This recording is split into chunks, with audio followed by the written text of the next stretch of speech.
शिक्षक कोण आहे? शिक्षकामुळे गेल्या वर्षी मिळालं.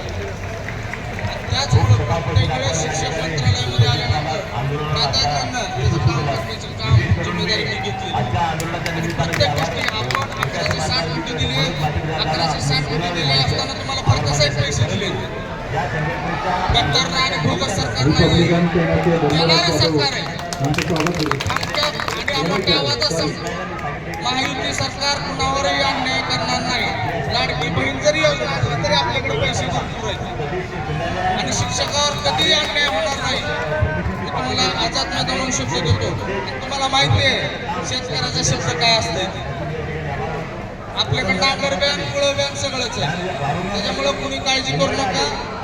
गेल्या 2 महिन्यापासून आपण ज्या फायलीसाठी पाठपुरावा करत होतो आणि काही गोष्टी सांगायच्या दुपारी ते माननीय शिक्षण मंत्री येऊन पेढे वाटले, पत्र दिलं आणि त्या पत्राच्या अनुषंगाने आपली फाईल तयार झालेली आणि त्याच्यामध्ये प्रश्न उरलेला पत्र मी दिलं नाही. शिक्षक समन्वयक संघानं लिहून दिलेलं पत्र मी तसंच पुढचे 4 पद्धतीनं आपण काम केलं आणि काम करत असताना आजही 2 महिन्याखाली आपल्या गेल्या महिन्यात 19 किलोमीटर पेट्रोल झाली. बापाला सोडणार नाही. जुन्याला जुलैमध्ये बोनस घेणार, सानुकर अनुदान घेणार आणि इनाम घेणार. त्याच्यासाठी वाटेल लढाई लढायची तयारी आहे. महानगरपालिकेचं कामकाज बंद करणार आणि 2-3 दिवसामध्ये येणाऱ्या पुढच्या आंदोलनाची फेकण्यासाठी राज्य कार्यकारिणीकडे मी प्रस्ताव देऊ. यानंतर मी मनोज माचरे मनोज माचरेला सगळेच आमदार मनोज माचरेचा विरोध करतो. आजची स्थिती अशी आहे. पुढच्या आपला आवाज मानावं आणि आता जवान सर होते, अनिल परदेश होते, राहुल कांबळे, संतोष सगळेच मी राहुल कांबळेला आणि संतोष वागला अजितदादा पवार महाराष्ट्रातील महानगरपालिका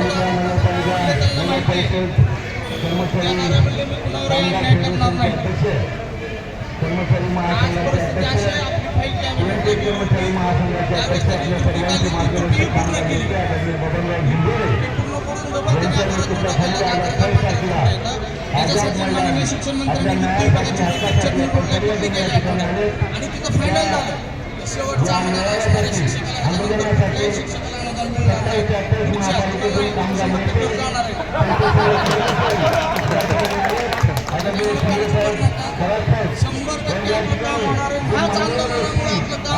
आंदोलनासाठी 27 महापालिकेतून कामगार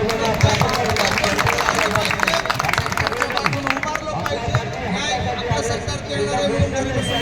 आपल्या सरकारची ताकद वाढवण्यासाठी आपल्याला इथं बसणं गरजेचं आहे. आपण सरकारच्या विरोधात आंदोलन नाहीये. मला काय नाना बोलायचं नाही तर माझं पुरं येतं. महायुती सरकारच तुम्हाला न्याय देणार आहे. अनुदान चालू केलं म्हणजे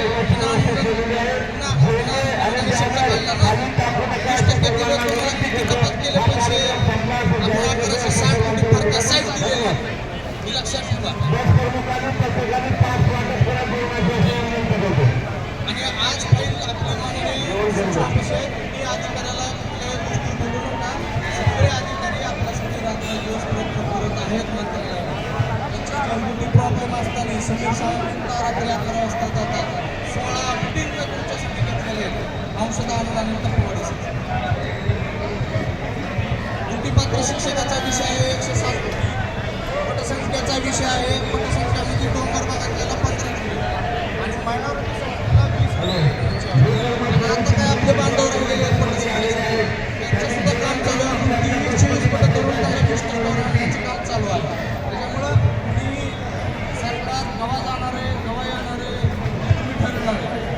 बघू आपण पुढं लांब आहे आणि आपल्याकडे 2 महिने टाईम आहे. बरोबर आहे. त्याच्यामुळं बाकीच्या गोष्टी कॉन्फिडन्स करू नका. आपण पगार घ्या आणि करायची काम करा. तुमच्याकडून एकच अपेक्षा आहे सत्ता वाढली पाहिजे. बरोबर तुमच्यावर अन्याय होऊ देणार नाही. शब्द देतात मी शब्द देतात एकही अन्याय होऊ देणार नाही. आपण वैयक्तिक म्हणण्याचा शिक्षकाने लावले अर्ध्या वेळेस शिक्षकाने पूर्ण वेळ केलं. सीएमपी पण आधी केलं. तुम्हाला त्रास होत असेल आज 3 तारखेच्या आत पगार होती की नाही. सरकार जाणार आहे. सरकार बोगस कशी पगार द्यायला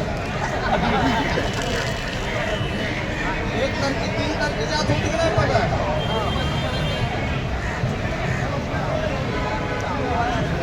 अजून 3 महिने पगार बंद आहे. त्याच्यामुळं कुणी काळजी करू नका. आपलं बजेट किती कमी असू द्या,